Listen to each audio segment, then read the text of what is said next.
Dunc Holder, hour number 2 on a Tuesday, February 6th. Jim Derry sitting in for Jeff Duncan. He will be back in studio tomorrow. Claude Verdun is here. Dave DeCourbier back at our iHeart studios. And very pleased to be joined by our next guest, a pillar of journalism for a long, long time here at NOLA.com, the Times-Picayune. And amazingly, he's only like 27 years old, even though, he's been doing it for 73 years, it seems like, as far as journalism here at NOLA.com and in the city here at the Times-Picayune. Is Ted Jackson joining us right here on the show. And if you missed it, I would recommend you take some time out of your day. The search for Jackie Wallace. And Ted, it's amazing the scope of how long you have known Jackie and just how long you've kind of followed him and been friends with him and seen kind of the highs and lows. First off, just you did a wonderful job, and there's a reason why it kind of took off all over the country. What's some of the feedback you've gotten from this story, whether it's through the website or email or phone calls or anything like that? Oh, it's been phenomenal. It's I think Lorando said it was unreal, and I have to agree with that. It's the emails have not stopped. The Twitter retweets have just gone through the roof, and I see just comments coming in from everywhere. Got an email yesterday from Nairobi and one from Austria, and it's just you realize the reach that you can get these days that was not possible before. But people really they care about the story. They care about Jackie, and they're relating with the addictions that he suffers from, and they have loved ones that have gone through similar things that they now see a different side of, and they understand a better way to deal with their father or their son or their daughter. It's just been very touching to hear the testimonials coming back. Ted, I'm going to tell you something. Jim D here. It's not fair because you photojournalists are not supposed to be able to write like that. I mean, we can't take photos like the way you take photos. I mean, you're not supposed to write better than us. You're making us look bad. Stop it. Well, I'll be honest with you, man. I have spent decades watching and reading and paying attention, and I've learned from you guys. I've learned. I've watched what makes your stories work, and I just have a passion for it now. I just, it's a photo can say so much. They say 1,000 words, right? Yep. And we only get to write 600. Yeah. Well, to be able to shoot a picture, to me, it still needs context, and so there's a part of that photo, there's a part of that moment that can't be described in a photo, and so I've learned that there's those, there's other sides of it that need to be told too. So this has been a real joy to be able to do this. Well, tell us how everything came together for you with this, and how hard was it to do? Was it something that you just sat down? And I know, like every other journalist, some features you write, you can write 1,500 words in literally an hour, and other ones you write 600 words and it takes you 2 days. I mean, how was this for you? Was this an easy write for you? And how did you go? Did you go back and forth with it? I enjoy writing, but it's a struggle sometimes to keep track of everything. And this story had so many twists and turns. It took a lot of research on my part, because I follow sports. I love sports, but I'm not a sports guy like you guys are, where you remember who was tying their shoelaces back in 1967 in the World Series. And so I had to learn who Jackie was on the football field, because I knew him under the bridge. I knew him at a homeless shelter. And so that was probably the hardest part, to try to make sure I got all that right. And but then going back as far as writing goes, once I started, the story was easy to write for me. because it was so personal, and I chose to wrote it. I chose to write it from a personal perspective because it did mean so much to me, and so much of it was me walking up to a door and knocking on a door, and how I felt about that, and how joyous it was when I saw his face again. So the parts like that were easy. Ted Jackson joining us right here on Dunc and Holder. And Ted, as far as you are just one day on an assignment, what was this, 1990? And something like that, and it's funny because us reading it, of course, you run into someone, oh, you should do a story about me, and then you run into this man who's living on the streets, and he's literally covered in a clear, almost visqueen type of thing, using that as a cover, a blanket under a bridge, and it comes up to be this local high school star, went to Arizona, played in 2 Super Bowls, and you develop this relationship, and it's something where you've seen the highs, you've seen the lows, and you come about this, and you don't know what to make of him right now because he's still struggling with addiction. Right.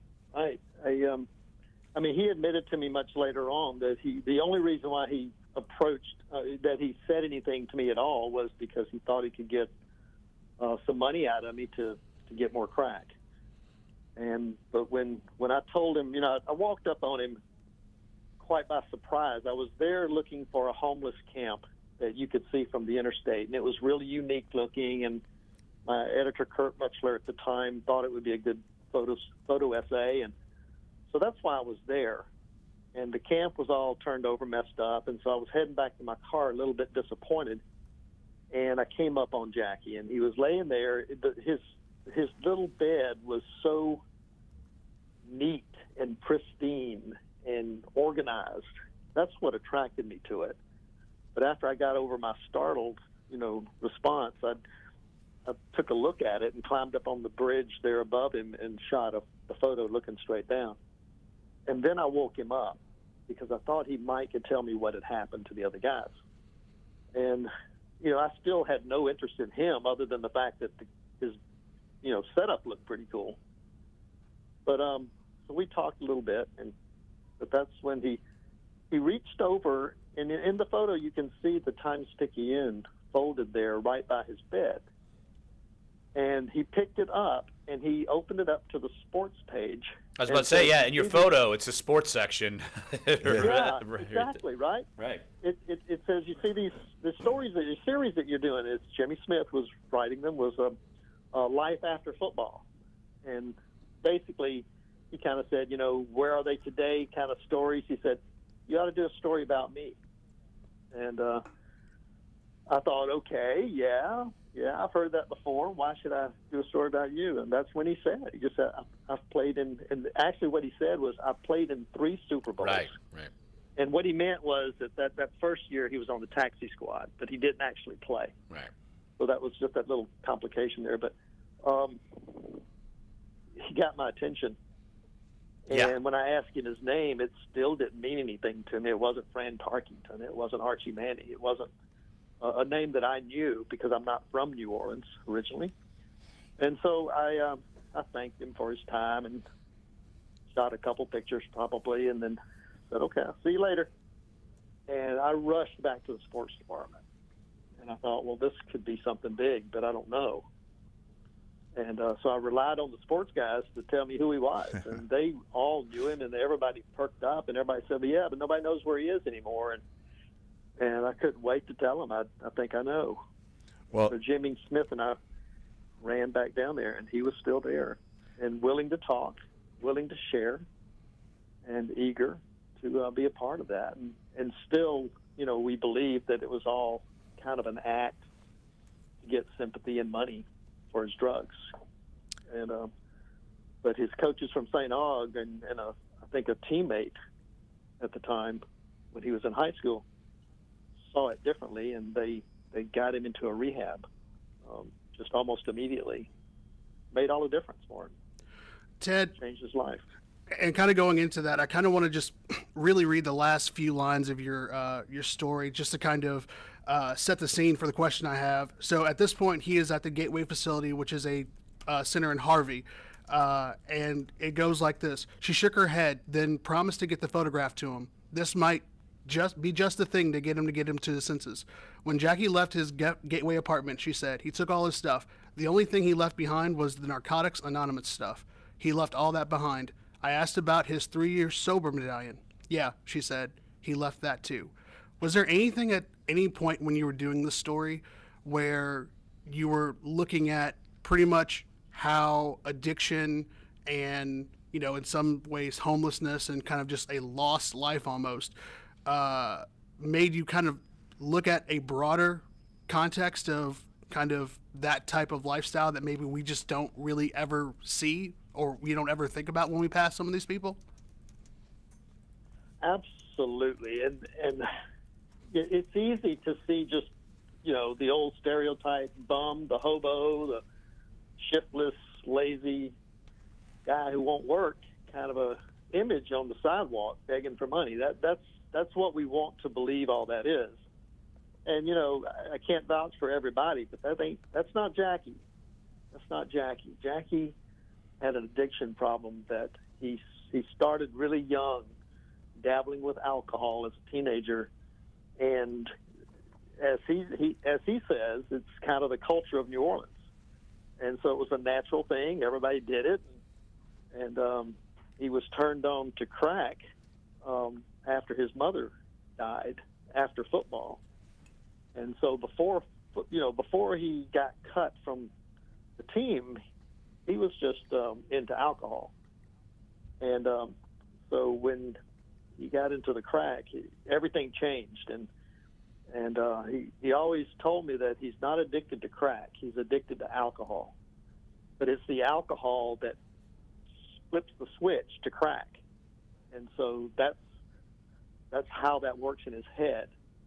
But what I've learned is so much about the way the drug dealers get their claws into their customers, and it's an organized system of keeping them addicted. Not only, you know, giving a little bit here and there and doing whatever you can to keep people trying the drug, but they gave Jackie a lot of credit, and they got him started. And when he ran out of money in a few days, because, you know, he gets a pension check from the NFL still. It's not much. It's not enough to live on, really, but it's enough to stay high on. But he would run through that in 3 days or so. But they would give him the drugs on credit after that, and now he owed them. And then he got into the mindset that he would just be poor for 28 days, and then he'd be high for 2 or 3. And he lived off that mentality because that's what he was living for. And of course, that over a short period of time, that ruins your life. But then how do you get out of it? Because the as he called them, the drug boys control you after that. Ted, and even after he went to Gateway and into recovery and was doing extremely well, he still had his drug debt to pay to these drug guys. And his mindset, he had to pay it, or else, you know, he would end up dead. And so even while he's doing well, he's still paying the drug dealers. So he's always around that. Yeah. So it's always encompassing him. Exactly. And something else I've never thought of before was that when Jackie is clean, he's lonely because he's not around his friends. He's not around his structured life. And so he has to find ways of, you know, to get really good support. And because he's still in the environment, those are still the people that know him, and they find him. He doesn't have to go looking for him. They find him. And when you mix all that into one big pot, you know, it's not like, oh, he was weak, and so he decided he needed drugs again. No, he's fighting the demons that are scratching and clawing at the door, trying to keep him out. And that takes a lot of strength for a guy like Jackie. Ted, interestingly, this story, the first publishing of this was July 6, 1990, which is it was less than a month after I started here, and it's one of the first things that I remember, actually. Oh, wow.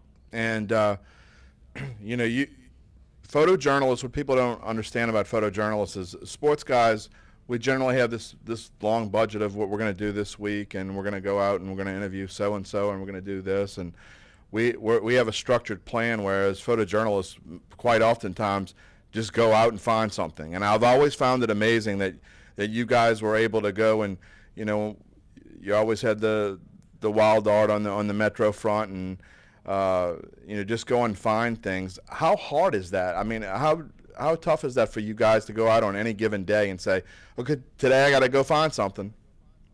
It's a lot of pressure. Yeah. but it's a weird thing that we thrive on that.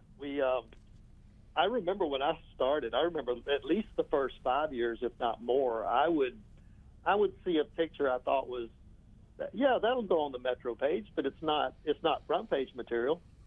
So in order to put more pressure on myself, I'd drive past it. Mm-hmm. I wouldn't shoot it to make it harder for myself to push for that front page image. And, you know, I outgrew that.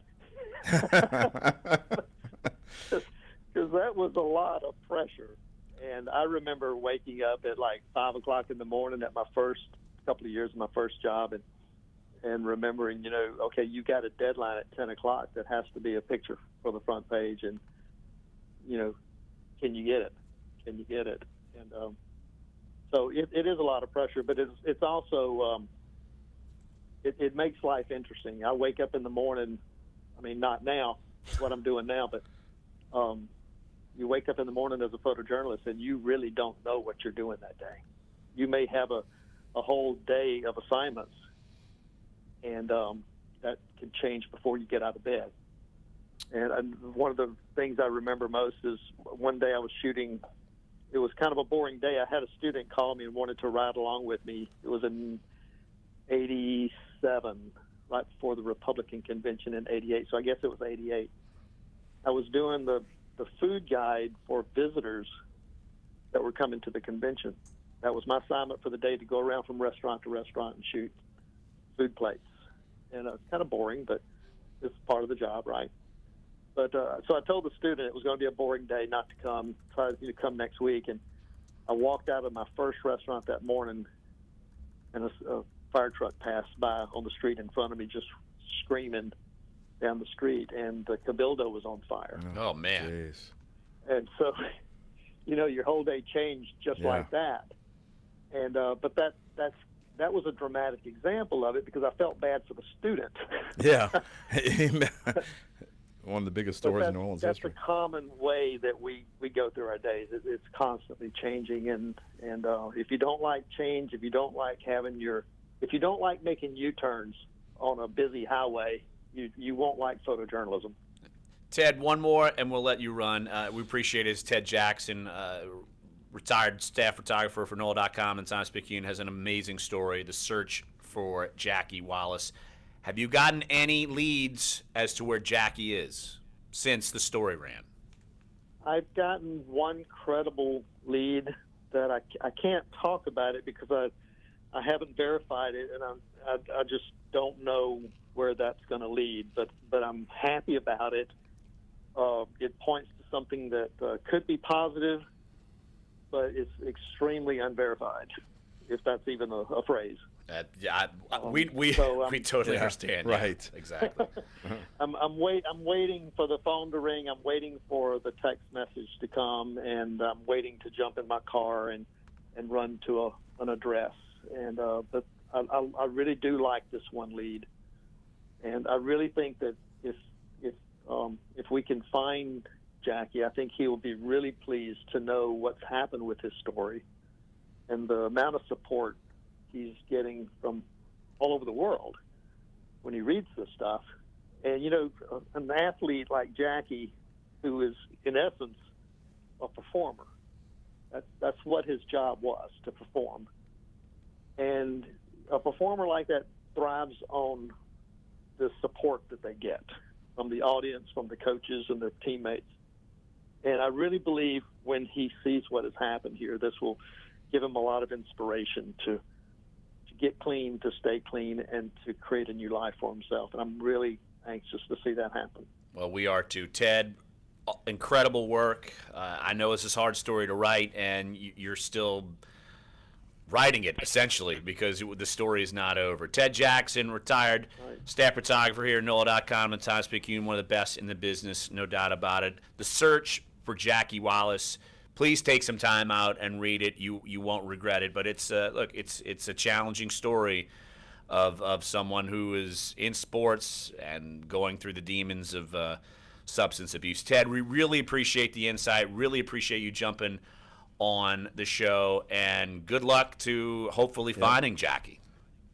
Thank you. Thank you. I really appreciate being on here. Yeah, happy retirement, my friend. Ted, appreciate it. All right. Thank you, man. All right, Ted, appreciate it. All right, let's take a break right here on the show since we're well over, but well worth it. So let's take a break right here on the show. Later on, you will also still hear from Alvin Gentry about the Pelicans' loss last night to the Utah Jazz. But why don't we reflect a little bit on Ted's journey and the story when we get back? We'll take your phone calls as well. We've got a little bit of time. We can certainly get your reaction to the story. An incredible piece of journalism by our own Ted Jackson. And I'm curious to see where this goes from here. So come on back. Sports 1280, NOLA.com, and the iHeartRadio app. We're Dunc Holder.